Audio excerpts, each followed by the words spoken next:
There's three types of banh mi eaters. Which one are you? The brave biter. Main character energy. Ready to shred the roof of your mouth. No fear, just bread and vibes.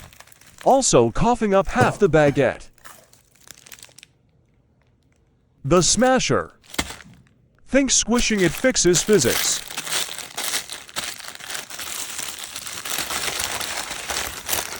Congrats, you made a banh mi pancake. The side biter.